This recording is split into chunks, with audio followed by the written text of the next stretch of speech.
Olá, esse é um trabalho a ser apresentado no simpósio City Architecture and Sustainability, no eixo temático Ambiente Construído e Sustentabilidade, intitulado Habitabilidade da Moradia Adequada, análise nos tipos de apartamento do Complexo Júlio Prestes, situado na ambiência do Centro Histórico de São Paulo. Quem fez esse trabalho foi eu, Renata Zucoloto Vieira, aluna de mestrado da Unesp, a Tamires, aluna de graduação da Unesp, e a Rocio Salcedo, professora doutora também da Unesp. Contextualizando um pouquinho acerca de moradia adequada, esta passou a ser tratada como um direito universal do ano de 1948. Já no ano de 1991, a Organização das Nações Unidas definiu 7 parâmetros que deveriam ser pré-requisitos para as habitações a serem construídas a partir dali, sendo eles segurança de posse, disponibilidade de serviços, materiais, instalações e infraestrutura, economicidade, habitabilidade, cujo este será o tema abordado neste trabalho, acessibilidade, localização e adequação cultural. Agora, saber um pouquinho o que são centros históricos. Segundo Salcedo, em seu livro de 2023, eles representam o traçado inicial da cidade. Suas estruturas físicas expressam as manifestações sociais, tecnológicas, políticas e culturais da sociedade acumuladas ao longo do tempo. Os centros históricos, ainda, durante o dia, eles concentram uma grande gama de trabalhadores que trabalham ali no comércio, né? E o comércio aqui no Brasil geralmente começa às 8 horas da manhã e se encerra às 18 horas. Por isso, durante a noite, esses trabalhadores, que normalmente residem nas áreas periféricas da cidade, vão para suas casas, esvaziando o centro. Então, ali, com esse centro vazio durante a noite, gera mais insegurança e aumenta a criminalidade. Aqui nesse mapinha abaixo, a gente pode ver a localização do Centro Histórico de São Paulo, que é o que vamos trabalhar aqui nesse trabalho, né? Ele é composto pelo distrito da Sé e da República, e ao redor também tem vários outros distritos, inclusive o de Santa Cecília, ali na parte superior esquerda, onde está situado o Complexo Júlio Prestes, que é o que chamamos de ambiência do Centro Histórico. Seguindo essa premissa dos centros históricos e de seu esvaziamento durante o período da noite, surgiram diversos movimentos sociais. Na década de 80, principalmente, onde esses movimentos começaram, né, foi reivindicado moradias ali na região central pela utilização de imóveis vazios destinados para moradia social. Então, a partir desse movimento, principalmente, surgiram muitos outros que desencadearam a construção de programas habitacionais, como o arrendamento residencial, programa locação social, o Minha Casa Minha Vida e a parceria público-privado habitacional, que vamos trabalhar aqui hoje. Aqui nessa imagem na lateral direita, a gente pode ver uma vista desse centro histórico de São Paulo a partir de uma PPP instaurada ali no centro histórico.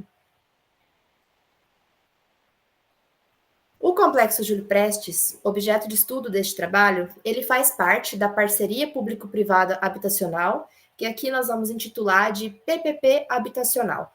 É localizado, então, seguindo o mapinha, no Brasil, no estado de São Paulo, na cidade de São Paulo, e logo ao lado do Centro Histórico de São Paulo, que é o que já vimos, que é o Distrito da Sé e da República. Então, aqui, localizado em vermelho, está o Distrito de Santa Cecília, e o Complexo Júlio Prestes está situado nessa bolinha quase pertinho ali da República. Agora, a gente tem que tomar entendimento do que é esse Complexo Júlio Prestes, né? O que foi instaurado ali no edital de concorrência internacional, número 001/2014, que é o regulamentador desse projeto, né? Então, o Complexo Júlio Prestes, ele faz parte, né, da PPP, que é uma parceria do governo do estado de São Paulo e da iniciativa privada, associando habitação de interesse social e habitação de mercado popular dentro desse conjunto. Então, no edital, além da habitação de interesse social e da habitação de mercado popular, Ele rege também a construção de uma creche para cerca de 200 crianças, uma nova sede da Escola de Música Tom Jobim, quadra de esportes, praça, além da revitalização da Praça Júlio Prestes, que a gente vai ver na implantação, que fica à frente do complexo, e da revitalização também da unidade do Corpo de Bombeiros, que fica ali no redor.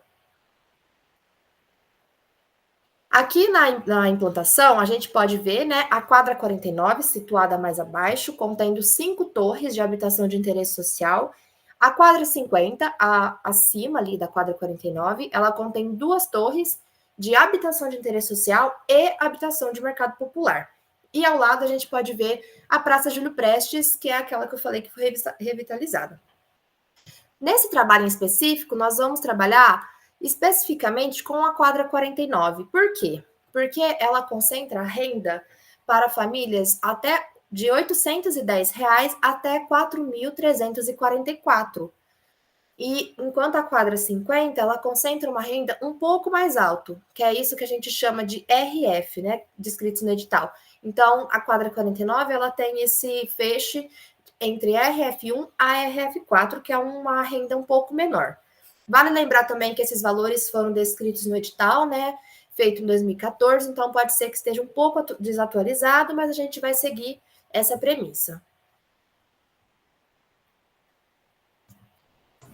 Bom, e quanto ao objetivo desse artigo, né, é analisar se os tipos de apartamento das torres 1 a 4 da quadra 49 do complexo Júlio Prestes, implantado pelo programa Parceria Público-Privada Habitacional, situado no distrito de Santa Cecília, ambiente do Centro Histórico de São Paulo, se essas unidades habitacionais elas atendem ao parâmetro de habitabilidade da moradia adequada, uma vez, né, também que estamos lidando com habitação de interesse social, conforme a Renata apresentou.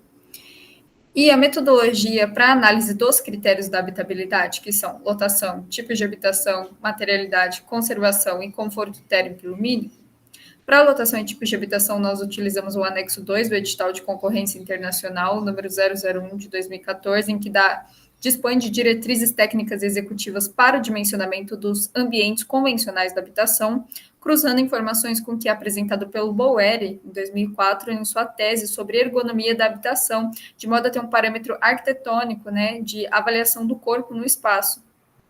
Para a materialidade e conservação, utilizamos esse mesmo documento, com o acréscimo da Canopus Holding SA, que é a construtora, no seu documento do Prêmio Master Imobiliário, em que eles dispõem fotografias exclusivas da entrega do empreendimento para avaliar quais materiais foram empregados, bem como fotos da Secretaria de Desenvolvimento Urbano e Habitação do Governo do Estado de São Paulo, que dispõe de fotografias de execução do empreendimento para que nós possamos ter conhecimento do sistema construtivo utilizado.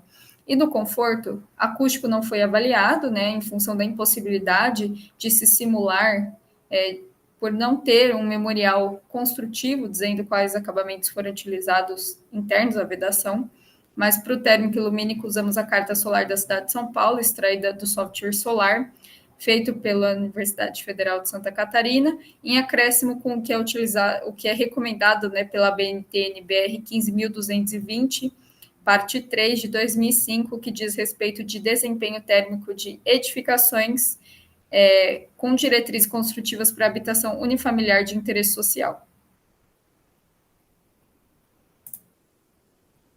E aqui os critérios que vamos analisar conforme mencionado na metodologia.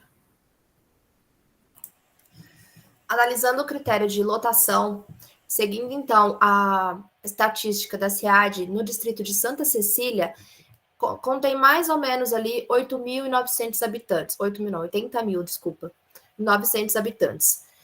49.600 aproximadamente de domicílios particulares, sendo que destes, 39.700 são ocupados, gerando então 1,63 pessoas por domicílio. Já analisando o complexo Júlio Prestes, a quadra 49 contém ali cerca de 1.500 habitantes e 632 domicílios ocupados, gerando 2,37 pessoas por domicílio, segundo o SEAD de 2022. O edital, ele coloca vários tipos de apartamento, né? Com 1, 2 ou 3 dormitórios. Vale lembrar que o de 3 dormitórios, ele está presente apenas na quadra 50, que é aquela que possui uma renda um pouco mais alta. Por isso, nós vamos trabalhar com as tipologias de 1 e 2 dormitórios presentes na quadra 49. Ele coloca aqui no apartamento de 1 dormitório, o mobiliário seria uma cama de casal, agregando ali 2 pessoas. E no de 2 dormitórios seria um quarto de casal, mais um quarto de solteiro, com 2 camas de solteiro, gerando, então, 4 pessoas por apartamento. Dessa forma, a gente pode concluir que a quantidade de moradores por residência no Complexo Júlio Prestes está acima da média, tanto no distrito de Santa Cecília, né, como ali a gente pode ver no Complexo Júlio Prestes. Então, o edital contempla certo essa parte de lotação.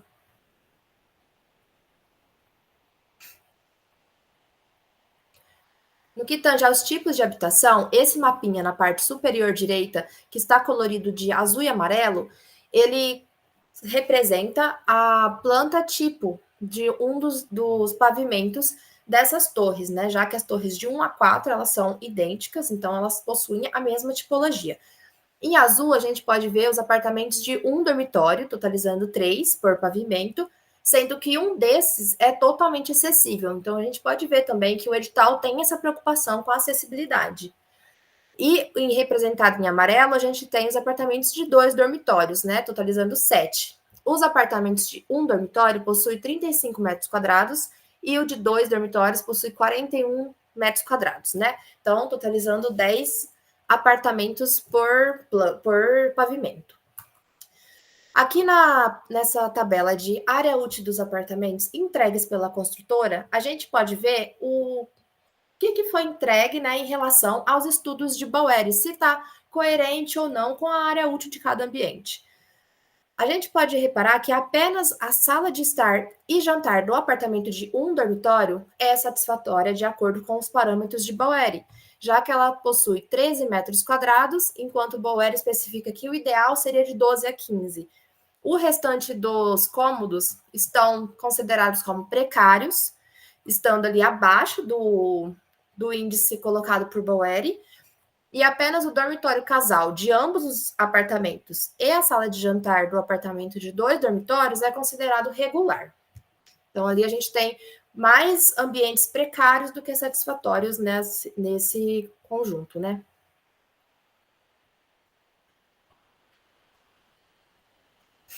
Com relação à materialidade e conservação. O edital ele é bem específico e criterioso com relação aos tipos de material a serem utilizados na construção do complexo, né? Então, a gente pode ver que foram utilizados materiais de boa qualidade, né? E em conformidade com o descrito no edital. A gente analisou isso através de fotos, né, presentes no Prêmio Master Imobiliário da Canopus e com a Secretaria de Desenvolvimento e Habitação, e também com algumas fotos, né, retiradas do site Conecticidade e algumas de autoria própria, com a visita em loco lá no complexo.